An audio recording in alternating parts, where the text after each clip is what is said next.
Hey, beautiful Sagittarius souls. Welcome back to Cosmic Blueprint Astrology. If you're new here, welcome. I'm so glad you found this channel. And if you've been here before, welcome back. You know what we do here. We take the energy of the sky and we make it real. We make it practical. We make it something you can actually feel and work with in your life.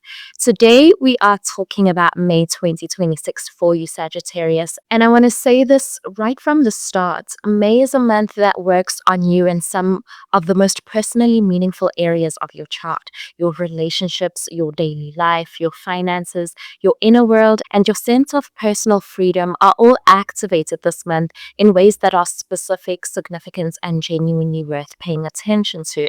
This is not a background month for Sagittarius. The cosmos has something real to say to you in May, and I want to make sure you hear it clearly. So let's settle in and walk through this together. This reading is for Sagittarius, Sun, Moon, and Rising. So take what resonates, leave what doesn't, and as always, trust your own cosmic blueprint. On May 1st, the Scorpio full moon falls in your 12th house, and this is a deeply interior lunation for you, Sagittarius. The 12th house is the house of the unconscious, of spiritual retreats, of what we carry beneath the surface of our conscious awareness, our hidden fears, our unprocessed emotions, our deepest spiritual longings. A Scorpio full moon here goes very deep into all of that. For Sagittarius, who tends to live outwardly, the 12th house can feel like unfamiliar territory. It asks you to be still, to look inward rather than outward, to sit with what is unresolved in your inner world rather than moving past it toward the next exciting thing. This full moon is asking you to release something that has been operating beneath the surface. It might be an old fear that has been quietly running in the background of your decisions. It might be a grief or a loss that you haven't fully allowed yourself to feel. It might be a pattern in your inner world, like a way of thinking about yourself, a story you've been telling yourself about what is possible for you that's ready to be released and replaced with something truer. Sag, your sign is associated with faith and optimism, and those qualities are genuine and beautiful in you. But faith that's built on unexamined foundations can sometimes be a way of bypassing what needs to be felt. This full moon is not asking you to abandon your optimism. It's asking you to make sure it's resting on something real. Let what needs to surface surface. Let what needs to be released go. What you release at this full moon creates space for the fuller, more authentic version of yourself that the Sagittarius full moon at the end of the month will illuminate. Then also on May 1st, Venus in Gemini makes a sextile to Saturn in Aries. Venus is in your seventh house of partnerships, and Saturn is in your fifth house of creativity and romance. There's a quiet but stabilizing energy around your relationships and your creative world today. A romantic relationship may deepen in a genuinely committed way, or a creative project you're working on with or for someone you care about receives a steady, productive boost. This is a good day to honor a commitment in love or in your creative life. The energy supports follow through and genuine investment. On May 4th, Mars in Aries makes a square to Jupiter in Cancer. For Sagittarius, Mars is in your fifth house of creativity and romance, and Jupiter is in your eighth house of shared resources and transformation. There's friction between your desire to create, to express yourself, to pursue romance and pleasure, and the deeper, more complex financial or emotional dynamic that's pulling for your attention. You may feel tension between wanting to play and being aware of something beneath the surface that needs to be addressed. Don't force the fun while ignoring what the deeper energy is trying to tell you. On May 5th, Mercury in Taurus makes a square to Pluto in Aquarius. Mercury is in your sixth house of daily work and health, and Pluto is in your third house of communication and your immediate environment. So, something in your everyday work or health situation may come into tension with a communication dynamic in your immediate environment, a conversation with a neighbor, a sibling, or someone in your daily local world that carries more weight than expected. Or a piece of information you encounter in your daily routine may reveal something that shifts how you see a situation in your communication world. On May 6th, Pluto stations retrograde in Aquarius in your third house. So, Pluto has been transforming your relationship with communication, learning, your immediate environment, and the way your mind processes and shares information. When Pluto goes retrograde here, the transformation moves inward into your thinking patterns, your mental frameworks, and the stories you tell yourself through your inner dialogue. The questions Pluto retrograde asks in your third house are important ones for Sagittarius specifically. How am I communicating, not just with friends, but with myself? What inner narratives am I carrying that are more limiting than they are true? Where am I using my considerable intellectual and philosophical gifts to avoid something rather than to illuminate it?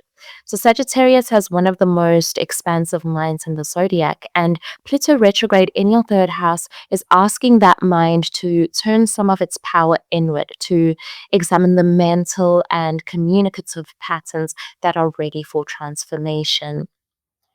On May 16th, the Taurus new moon falls in your sixth house, and this is one of the most practically important lunations of your year.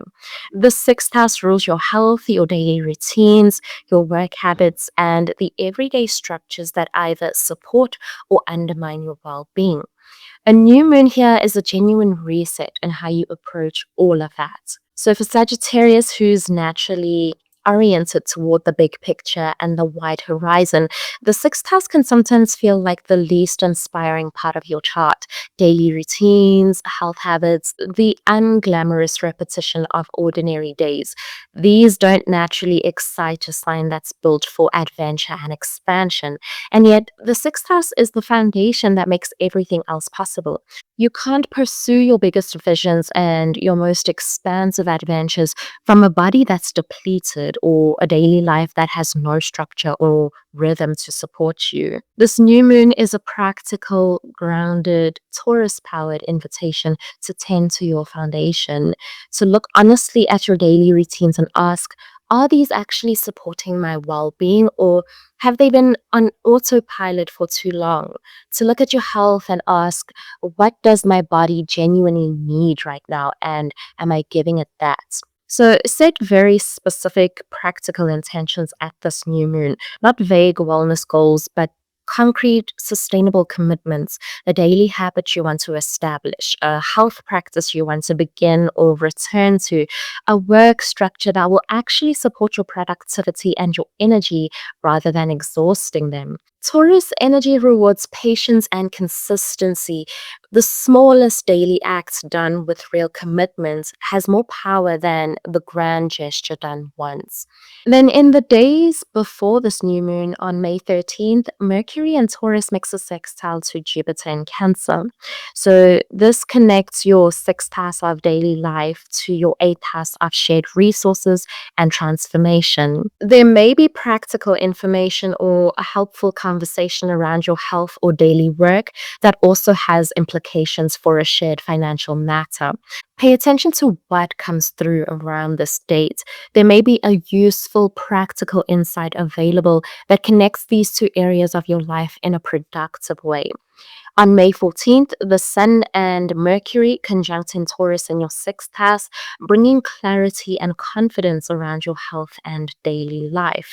Something you've been trying to figure out about your routines or your work situation becomes clear. So trust what you see. Between May 17th and May 20th, four planets shift signs, and the energy of May changes significantly for you, Sagittarius.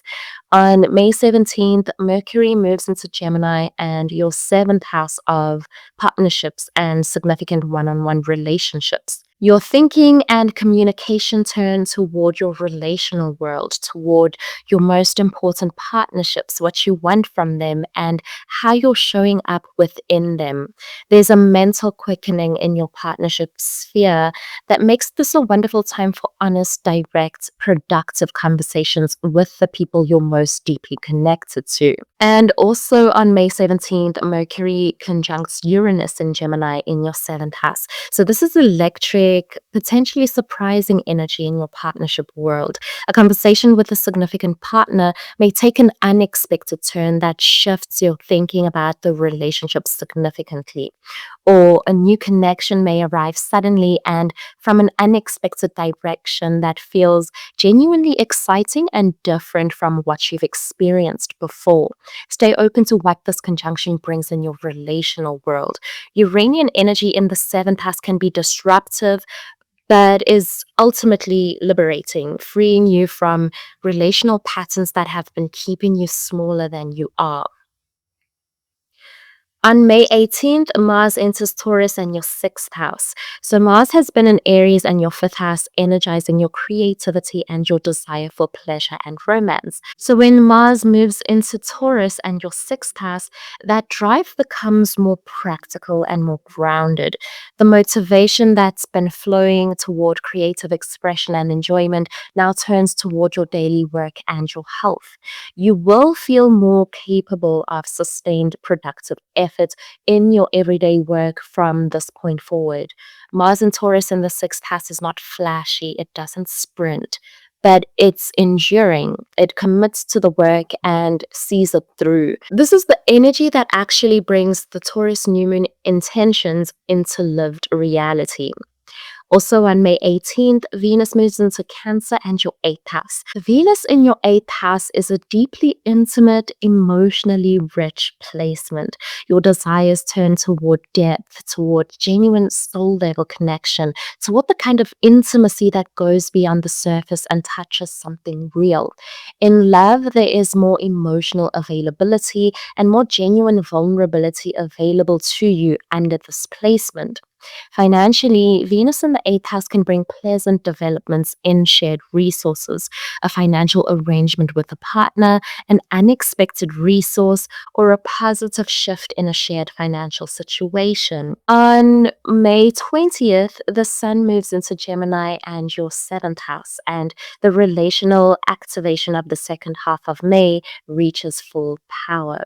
So the spotlight moves onto your partnerships. Your most significant one on one connections are illuminated, and there's a real energy of communication, engagement, and honest exchange in your relational world for the remainder of May.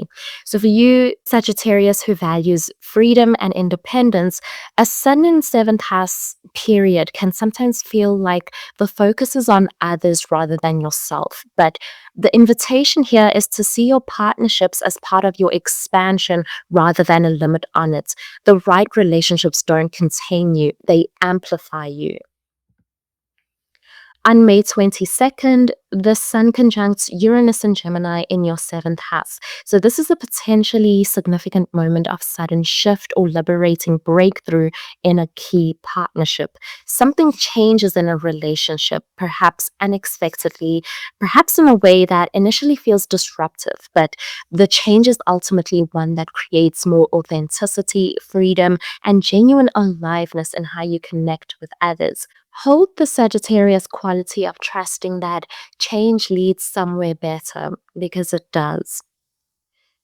The back half of May carries some real astrological complexity, and I want to walk you through it clearly. So, on May 22nd, Mercury in Gemini makes a sextile to Saturn in Aries in your fifth house. So, this steadies the electric relational energy beautifully. Your quickened partnership thinking is also capable of real commitments and creative depth right now. A conversation with a significant partner that begins with unexpected energy can be grounded in genuine intention and creative vision. This is a wonderful aspect for any partnership communication that requires both honesty and a willingness to build something real together. On May 24th, the Sun in Gemini makes a sextile to Neptune in Aries in your fifth house. So, this is an inspired, romantically and creatively charged energy, touching your partnerships and your creative expression. There's a quality of genuine magic available in your closest connections and your creative work around the state, a sense of meaning and beauty that goes beyond the ordinary. Let yourself feel it. For Sagittarius, who's always looking for meaning, this is a moment where meaning is very close to the surface.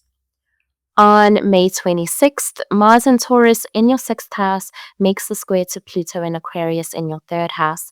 This is tension between the practical work of your daily life and the deep communication and mental transformation that Pluto retrograde has been facilitating. You may feel friction between wanting to push forward with your work and a sense that something in your thinking or communication pattern needs to be addressed before you can truly move forward productively. Don't force momentum at the expense of honesty. What your mind is trying to work through right now is important, and giving it the space it needs is not avoidance, it's wisdom. Then also on May 26th, the Sun in Gemini makes a trine to Pluto in Aquarius in your third house.